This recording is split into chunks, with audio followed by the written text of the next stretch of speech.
new Defense Department review of the U.S. withdrawal is currently underway and follows previous reviews by the Department of Defense, U.S. Central Command, the State Department, and Congress. NewsNation's Joe Khalil live for us at the Pentagon. Joe, many of the families involved here say the answers they want have nothing to do with politics. Yeah, that's right. And a lot of these families are still seeking comfort and peace and some kind of accountability as well. Because it is the 4-year anniversary tomorrow officially of the withdrawal and Tuesday of that bombing 4 years ago. A lot of those families were in the nation's capital. Many of their sons and daughters are buried actually not far from each other at Arlington National Cemetery. So every year now since 2021, it has brought many of them here.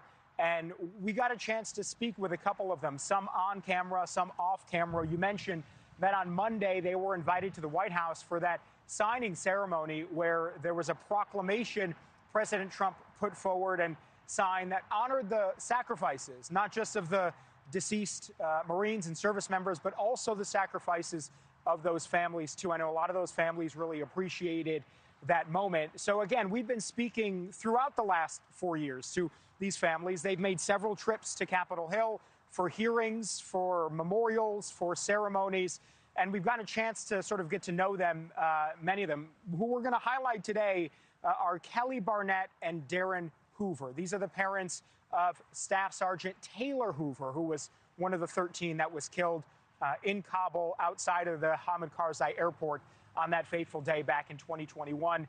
They've told us, we were asking after 4 years, that is certainly not a long time, but some distance from the event.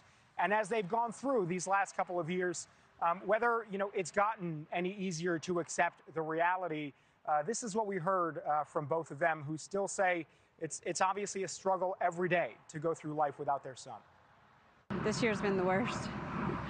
I think when we had so many memorials and so many celebrations and so many times that we were together, and things have slowed down, and we've had that time to okay, this is our life now. That I have to process this, and it's been a really hard year. It's gotten harder. And remember those 2 Marines standing at my door. And what an empty, horrifying feeling that was. Yeah, and that's a moment you imagine that they will never, ever forget. They continue to honor their son, Taylor. They told me that he was a tough, buff Marine, strapping on the outside, but he had a really soft heart and a big heart on the inside, and that's how they are going to remember Taylor. And it was just mentioned, Nicole, that these families, as we've observed, really have become their own sort of community. They've been bound together by this common tragedy, but it does help, they tell me, that they're not going through this alone or in isolation. Sometimes it can feel that way, they tell me, but the fact that they've got these other families to lean on, it does sort of strengthen them in those really dark moments. Yeah, such massive losses for all of those families. And Joe, they say they want greater accountability for what happened to their loved ones. What are they calling for specifically? Yeah, so they've been very upfront. Most of these families, we heard them talk at the RNC. They have gone to several congressional hearings where we've seen them. There have been investigations done, and they've been pushing those investigations. What they say that they still have not really gotten is much accountability. They've seen officers who were in command, both on the ground and elsewhere, Pentagon and State Department, who have since gotten promoted. I've talked to senators who voted to promote many of these officers who feel like they were qualified, but a lot of these families don't feel that way. A lot of them say, they would like to see somebody held accountable in some way, some consequence.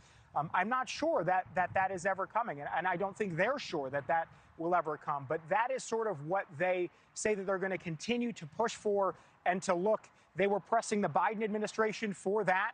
They say they'll continue to press the Trump administration for that. So I think those are some things that these families are still sort of holding on to, whether that ever does come to fruition or not. Yeah, they want answers regardless of who is in office. All right. Yeah.